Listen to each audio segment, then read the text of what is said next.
ایک پاکستانی سنائپر کی دشمن کے علاقے میں کامیاب آپریشن کی سچی داستان۔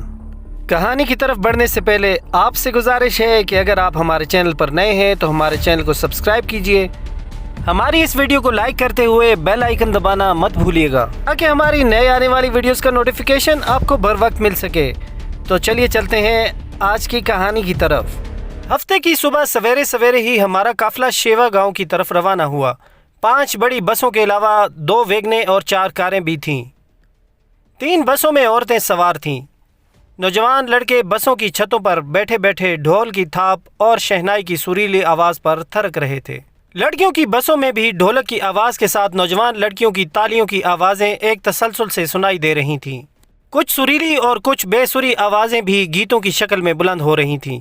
اویس کے تمام دوست ایک ہی ویگن میں بیٹھے تھے۔ سوابی شہر سے گزرتے ہوئے ہم 8:30 بجے کے قریب شیوا گاؤں پہنچ گئے تھے۔ شیوا سوابی سے قریباً 20-22 کلومیٹر دور ہے اور کافی بڑا گاؤں ہے، بلکہ اسے شہر کہنا ہی مناسب ہوگا۔ پٹھانوں نے روایتی مہمان نوازی کا مظاہرہ کرتے ہوئے بارات کے لیے بہت اچھا انتظام کیا ہوا تھا۔ سب سے پہلے مہمانوں کی توازو موسم کی مناسبت سے ٹھنڈے مشروبات سے کی گئی اور نکاح اس کے بعد پڑھایا گیا۔ نکاح کے اختتام پر کھانے کا بندوبست کیا گیا تھا۔ پرتکلف کھانے کے بعد رخصتی ہونا تھی، مگر اس سے پہلے دلہن والوں نے ایک چھوٹی سی شرط رکھ دی کہ رخصتی اس وقت ہوگی جب دلہا یا اس کے دوستوں میں سے کوئی فائر کے ذریعے مطلوبہ ہدف کو نشانہ بنائے گا۔ اویس کے دوستوں نے بڑی خوشی سے یہ شرط قبول کی اور میدان میں اتر آئے۔ گاؤں کے نزدیک ایک ہی چھوٹی سی پہاڑی موجود تھی۔ دلہن والے بارات کو لے کر پہنچ گئے۔ گو نصیب خان جو ان لڑکوں کو منع کرتا رہا کہ یہ طریقہ پٹھانوں میں رائج ہے، پنجاب میں اس کا کوئی تصور نہیں، مگر جوان اس کی کہاں سننے والے تھے۔ سب سے پرجوش اس کا سگا بھتیجا تھا جو اویس ہی کا ہم عمر تھا۔ لگتا تھا ارم کی شادی سے اسے کوئی خاص تکلیف پہنچی تھی اور اب اس کا کچھ نہ کچھ تدارک وہ بارات کی بے عزتی کر کے چکانا چاہتا تھا۔ پہاڑی کی بنیاد میں آس پاس کی زمین سے تھوڑی ابری ہوئی جگہ پر ایک مربع فٹ کا ایک شیشہ لگایا گیا تھا اور قریباً 300 میٹر دور سے اسے نشانہ بنانا تھا۔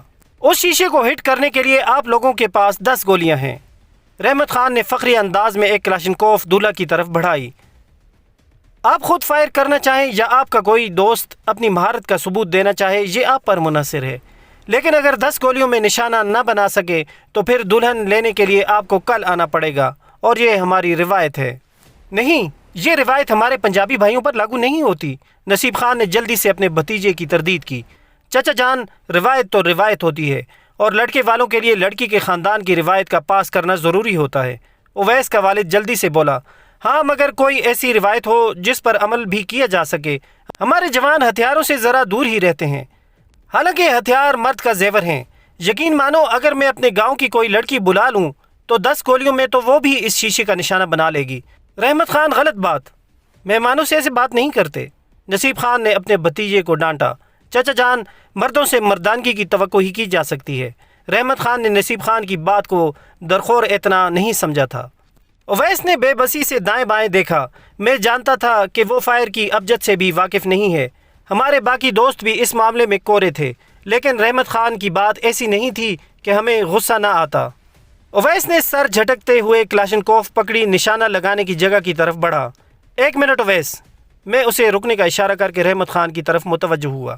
رحمت خان، کیا اچھی نشانہ بازی کا مظاہرہ ہی مردانگی کی علامت ہے؟ اس نے استہزائی انداز میں کہا۔ ہمارے ہاں تو ہے۔ میں نے پوچھا، مطلب جو آپ سے اچھا نشانہ باز ہوگا وہ آپ سے بہتر مرد ہوگا؟ بے شک، مگر آپ لوگوں میں یقیناً کوئی ایسا نہیں ہے جو مجھ سے اچھا تو کیا صرف مرد ہونے کا ثبوت ہی دے دے۔ اس کی بات پر ہمیں تو کیا نصیب خان کو بھی غصہ آ گیا تھا۔ رحمت خان، تم حد سے بڑھ رہے ہو۔ چلو، کوئی نشانہ بازی نہیں ہوگی۔ بیٹی کا باپ میں ہوں اور میں اپنی بیٹی کے لیے کوئی ایسی شرط ضروری نہیں سمجھتا۔ چچا جان، آپ کی بیٹی ہماری بھی کچھ لگتی ہے اور اس کے لیے رشتوں کی کمی نہیں ہے کہ ہم اپنی روایات دور جھٹکنے پر مجبور ہو جائیں۔ بدتمیز! نصیب خان غصے میں اس کی طرف بڑھا، مگر میں نے جلدی سے اس کا ہاتھ تھام لیا۔ 1 منٹ چچا جان، آپ غصے نہ ہوں، میں مسئلہ حل کر دیتا ہوں۔ یہ کہہ کر میں نے اویس کے ہاتھ سے کلاشنکوف لے کر کہا، رحمت خان، اب جب کہ آپ نے ہمیں مردانگی کا ثبوت دینے پر مجبور کر ہی دیا ہے تو ذرا اس شیشے کے دائیں بائیں تھوڑے تھوڑے فاصلے پر 2 شیشے اور بھی گاڑ دیں۔ اس نے استہزائیہ لہجے میں پوچھا، تو آپ 10 گولیوں سے 3 شیشوں کو نشانہ بنائیں گے؟ میں مصر ہوا، آپ شیشے تو لگوائیں۔ اس نے اپنے ایک دوست کو 2 شیشے دے کر ہدف کی طرف دوڑا دیا۔ بارات میں موجود لوگوں میں جوش کی لہر دوڑ گئی تھی۔ کیونکہ اب بات عام رواج سے ہٹ کر چیلنج کی طرف پھر گئی تھی۔ اویس کی آنکھوں میں اضطراب ہلکورے لے رہا تھا، اور کیوں نہ ہوتا کہ اس کی دلہن کا معاملہ تھا، وہ لڑکی جو جانے کب سے اس کے خوابوں میں بسی ہوئی تھی، ایک فرسودہ روایت کی وجہ سے اس کے ملنے میں 24 گھنٹے کی تاخیر ہونے والی تھی۔ گو وہ میرے بارے میں جانتا تھا کہ فوجی ہونے کے ناطے میں رائفل کے استعمال سے اچھی طرح واقف ہوں گا، مگر پھر بھی اتنی دور سے چھوٹے سے شیشے کو نشانہ بنانا اسے نہایت مشکل نظر آ رہا تھا۔ اس لڑکے کے واپس آتے ہی میں نے کلاشنکوف کی میگزین اتار کر میگزین میں بھری تمام گولیاں باہر نکالیں، اور پھر رحمت خان کی طرف 5 گولیاں پھینک کر میں نے باقی کی 5 گولیاں میگزین میں بھر لیں۔ تو آپ 5 گولیوں سے 3 شیشوں کو نشانہ بنائیں گے؟ رحمت خان نے طنزیہ لہجے میں پوچھا۔ نہیں، میں نے نفی میں سر ہلا دیا۔ 2 گولیاں صرف کلاشنکوف کو جانچنے کے لیے ہیں، اس لیے پہلی 2 گولیاں میں کسی پتھر پر فائر کروں گا۔ جب مرد ہونے کی نشانی ہی درست نشانہ لگانا ہے تو پھر کسی گولی کو خطا نہیں کیا جانا چاہیے۔ دوست بڑھ کے مارنا بہت آسان ہے۔ اس مرتبہ رحمت خان کے لہجے میں پہلے والا استہزاء غائب تھا، لیکن یہاں سے 3 گولیوں پر 3 شیشے توڑنا ناممکن ہے۔ یہ میرا درد سر ہے، کہہ کر میں زمین پر بیٹھ گیا تھا۔ اچھا، اگر آپ نے 3 گولیوں میں ایک بھی درست نشانہ لگا دیا تو؟ اگر تینوں ہٹ نہ ہوئیں تو ہم خالی ہاتھ جائیں گے۔ میں نے اس کی بات پوری نہیں ہونے دی تھی۔ ذیشان، اویس نے گھبراہٹ بھرے لہجے میں مجھے پکارا۔ میں پر اعتماد لہجے میں بولا، فکر مت کرو اویس، آج میں اپنی بہن کو لے کر ہی جاؤں گا۔ میری بات نے نصیب خان اور ارد گرد موجود اس کے کافی رشتہ داروں کے چہروں پر فخریہ مسکراہٹ بکھیر دی تھی۔ اگر میری اپنی رائفل ہوتی تو یہ ہدف نہایت آسان تھا، مگر کسی دوسرے کی رائفل سے ہدف کو نشانہ بنانا نہایت مشکل ہوتا ہے۔ 300 گز کا فاصلہ ایک سنائپر کے لیے نہ ہونے کے برابر ہے، لیکن رائفل نشانہ بازی میں بہت اہم کردار ادا کرتی ہے۔ یہاں قارئین کی معلومات کے لیے یہ بتاتا چلوں کہ اچھی نشانہ بازی ایک مکمل سائنس ہے۔ اس میں جہاں ایک فائرر کو بہت سی باتوں کا خیال رکھنا پڑتا ہے، وہیں ہتھیار کی اہمیت بھی اپنی جگہ مسلم ہے۔ آرمی میں کسی بھی فائرنگ مقابلے یا عام روٹین کی فائرنگ سے پہلے جوان اپنے ہتھیار کو صفر کرتے ہیں۔ صفر کرنے سے مراد ہتھیار کو ایڈجسٹ کرنا ہوتا ہے تاکہ گولیاں صحیح نشانے پر لگ سکیں۔ اس معاملے میں سنائپر تو بہت زیادہ محتاط ہوتے ہیں۔ ایک سنائپر کبھی بھی اپنی رائفل دوسرے کو استعمال کے لیے نہیں دیتا۔ یقیناً ایک اچھے نشانہ باز کے لیے میری پوزیشن کا اندازہ لگانا کوئی مشکل نہیں ہوگا۔ خیر، مجھے اپنے تجربے پر بھروسہ تھا۔ میں نے 100 گز دور پڑے ایک چھوٹے سے پتھر پر نشانہ باندھا اور سانس روکتے ہوئے ٹریگر دبا دیا۔ گولی پتھر کے دائیں کونے پر لگی تھی، اس وجہ سے پتھر 1 گز بائیں جا پڑا تھا، گویا کلاشنکوف دائیں مار کر رہی تھی۔ میں نے دوبارہ اسی پتھر کے بائیں کونے پر نشانہ باندھا۔ اس مرتبہ گولی پتھر کے درمیان میں لگی اور پتھر 2 ٹکڑوں میں بٹ گیا۔ میں نے پیچھے مڑ کر رحمت خان کی آنکھوں میں آنکھیں ڈال کر کہا، پہلے دائیں طرف والا شیشہ، پھر درمیانی اور آخر میں بایاں۔ سب سے اچھی بات یہ کہ اس وقت ہوا بالکل ساکن تھی، ورنہ ہوا فائر پر بہت زیادہ اثر ڈالتی ہے۔ سونے پر سہاگا کہ سورج بھی میری پیٹھ پیچھے چمک رہا تھا، جو نشانہ بازی کو مزید تقویت دیتا ہے۔ کلاشنکوف کی ریئر سائٹ پر 1200 تک رینج لگائی جا سکتی ہے، مگر ایک انسانی آنکھ ٹیلیسکوپ یا کسی دوسرے خارجی ذریعے کے بغیر 300 سے 400 میٹر تک صحیح نشانہ لگانے کی صلاحیت رکھتی ہے۔ ہتھیار بھی عموماً اس نہج پر تیار کیے جاتے ہیں۔ 300 میٹر کے بعد شستی نقطہ اور گولی کے ملاپ میں فاصلہ بڑھنے لگتا ہے۔ یوں تو گولی بہت زیادہ فاصلے تک جا سکتی ہے، مگر نشانے کی درستی نشانے باز کے منتخب کیے گئے فاصلے تک ہوتی ہے۔ مثلاً اگر آرمی میں زیادہ استعمال ہونے والی رائفل G3 کو دیکھیں تو اس کی کارگر رینج 300 میٹر ہے۔ اگر اسی G3 کے ساتھ ٹیلیسکوپ سائٹ لگا دیں تو اس کی کارگر رینج 600 میٹر ہو جاتی ہے، جبکہ G3 کی گولی 3.5 کلومیٹر تک ایک انسان کی جان لے سکتی ہے۔ لیکن 3.5 کلومیٹر تک گولی کو منتخب ہدف تک پہنچانا ناممکن ہے، بلکہ کارگر رینج کے بعد ہدف کا تعین گولی خود کرتی ہے۔ گو بہت پرانے فائرر کارگر رینج کے بعد 100-200 میٹر تک اپنے تجربے سے کچھ نہ کچھ اندازہ لگا کر ضرور کامیاب فائر کر لیتے ہیں، مگر یہ ان کا ذاتی تجربہ ہوتا ہے، عام لکھائی پڑھائی میں یہ بات نہیں آتی۔ کلاشنکوف کی کارگر رینج بھی 300 میٹر ہے۔ پتھر کو نشانہ بنانے کے لیے میں نے 100 میٹر کی رینج لگائی تھی۔ شیشہ چونکہ 300 گز دور تھا، اس لیے میں نے 300 کی رینج لگا کر ریئر سائڈ کی وی سے فرنٹ سائڈ کی ٹپ کو دیکھتے ہوئے شیشے کے بائیں کنارے کا نشانہ باندھا۔ میں زمین کے اوپر بیٹھا تھا اور میری کوہنیاں اپنے گھٹنوں پر ٹکی ہوئی تھیں۔ ہتھیار کو ہدف کے متوازی تھامتے ہوئے میں نے سانس روکا اور ٹریگر کو آرام سے پریس کر دیا۔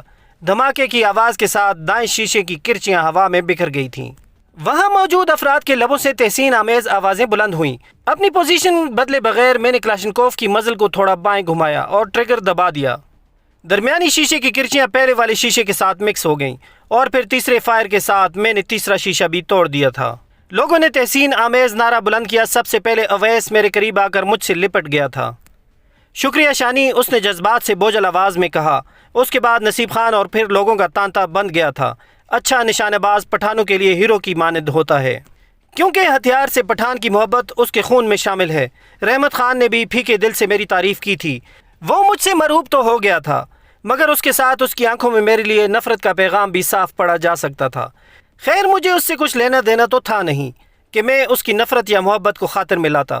گو اسے کہنے کے لیے میرے پاس کافی ذخیرہ الفاظ موجود تھا، مگر اس کے منہ پر تھپڑ مارنے کے لیے میری نشانہ بازی کا عملی مظاہرہ ہی کافی رہا تھا۔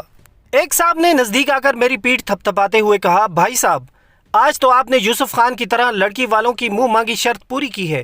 مجھے یوسف خان کی کہانی کا تو علم نہیں تھا، مگر میں نے ہنس کر اس کا شکریہ ضرور ادا کر دیا تھا۔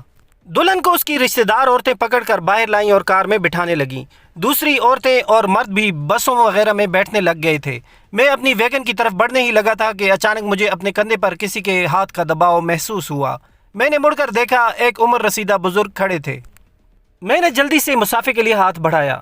مجھے اندازہ تھا کہ وہ میری نشانہ بازی پر مجھے سراہنے والا کوئی ہوگا، کیونکہ کافی انجان آدمیوں نے بڑی محبت اور چاہت سے میری پیٹھ تھپکنے کے ساتھ مجھ سے بڑی چاہت سے معانقہ بھی کیا تھا۔ مگر جب اس بوڑھے نے لبوں کو جنبش دی تو میں ششتر رہ گیا تھا۔ بیٹا، بہت مایوس کیا آپ نے، اس نے افسوس بھرے انداز میں سر ہلایا۔ وہ کیسے بزرگوں؟ میرے لہجے میں حیرانی کے ساتھ طنز کی بھی آمیزش تھی۔ وہ مدبرانہ لہجے میں گویا ہوا، بیٹا، جسے آپ اپنے تئیں کارنامہ سمجھ رہے ہو، میرے نزدیک ایک نو آموز کی درمیانہ درجے کی کارروائی ہے۔ عام لوگوں کا سراہنا اپنی جگہ، مگر آپ ایمانداری سے بتائیں، جب پتھر پر پہلی گولی چلانے کے ساتھ آپ کو یہ پتہ چل گیا تھا کہ گولی کس طرف کو جا رہی ہے، تو دوسری گولی چلانے کا فائدہ؟ یہ سراسر اس بات کو ظاہر کر رہا ہے کہ آپ میں خود اعتمادی کی کمی ہے۔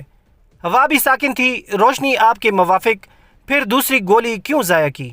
سنائپر کے لیے ایک گولی کی کتنی اہمیت ہوتی ہے، کیا یہ بتانے کی ضرورت ہے؟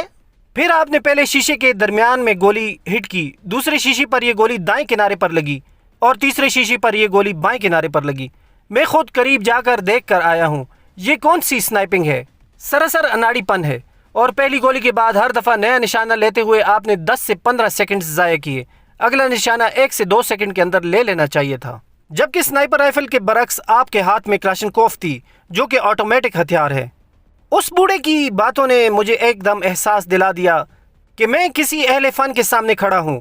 اس کا مشاہدہ غضب کا تھا۔ یقیناً ایک ہی رائفل سے فائر کرنے والے اچھے فائرر کی گولیاں ایک ہی جگہ لگنی چاہیے تھیں، اور نشانے کو یقینی بنانے کے لیے میں نے واقعی عام حالت کے برعکس زیادہ وقت لگایا تھا۔ میں نے خفیف لہجے میں جواب دیا، آپ بالکل ٹھیک کہہ رہے ہیں سر۔ وہ کیا کہتے ہیں، اندھوں میں کانا راجا، تو بس وہی مثال مجھ پر فٹ بیٹھتی ہے۔ مجھے کیا معلوم تھا کوئی استاد یہاں موجود ہے، اگر پتہ ہوتا تو ضرور احتیاط کرتا۔ گو اس کے بعد بھی آپ میری غلطیاں ڈھونڈ لیتے، مگر یہ یقینی بات ہے کہ ایسی صورت میں غلطیوں کی تعداد میں تھوڑی کمی ضرور ہوتی۔ بیٹا، ہمیشہ یاد رکھو، ایک سنائپر کے لیے ضروری ہے کہ جب بھی ٹریگر پریس کرے یہ سوچ کر کرے کہ اس کے پاس آخری گولی ہے، جو نشانے پر لگنے کی صورت ہی میں اس کا مشن پائے تکمیل تک پہنچ سکتا ہے۔ ویسے سر، آپ کو کیسے پتہ چلا کہ میں سنائپر ہوں؟ میں متجسس ہوا۔ وہ ہنسا۔ جس نے عمر کا بہترین حصہ اس شغل میں بتایا ہو، یہ سوال اس کا مذاق اڑانے ہی کے مترادف ہے۔ آپ کا نام جان سکتا ہوں سر؟ آج کل مجھے عمر دراز خان کہتے ہیں، ویسے کبھی اسرائیل ثانی کہہ کر پکارا جاتا تھا۔ کیا؟ میں نے بے سختہ اس کے ہاتھ تھام کر چوم لیے۔ وہ میرے استادوں کے استادوں کا بھی استاد تھا۔ اس وقت پاک آرمی میں سنائپنگ کے لیے G3 پر ٹیلیسکوپ سائٹ لگا کر استعمال کیا جاتا تھا۔ وہ G3 رائفل سے 600 میٹر تک بھی ایک آدمی کے عین دونوں آنکھوں کے درمیان گولی مارنے کی صلاحیت رکھتا تھا۔ آج کل جدید سنائپر رائفل سے ایک نو آموز بھی 600 میٹر پر ہدف کو آسانی سے نشانہ بنا سکتا ہے، مگر G3 رائفل سے 600 میٹر کے فاصلے پر کسی آدمی کو نشانہ بنانا بہت بڑا کمال تھا۔ کجا یہ کہ اس کے سر میں گولی ماری جائے۔ 200 اور 300 میٹر کے فاصلے سے وہ ٹارگٹ پر کوئی بھی نام لکھ لیتا تھا۔ اس کی کہانیاں آج بھی سنائپرز میں زبان زدے عام تھیں۔ وہ کبھی اپنے مشن کو ادھورا چھوڑ کر نہیں لوٹا تھا۔ استاد ہمیں بتاتے تھے کہ وہ اڑتی ہوئی مکھی کو بھی نشانہ بنا سکتا تھا۔ وہ ہمارے لیے ہیرو کا درجہ رکھتا تھا۔ ریٹائرڈ ہونے کے بعد وہ بظاہر گمنام ہو گیا تھا، مگر اس کے شاگرد اور پھر شاگردوں کے شاگرد آج تک اس کے کارناموں اور اس کے نام کو زندہ رکھے ہوئے تھے۔ آپ مجھے جانتے ہیں؟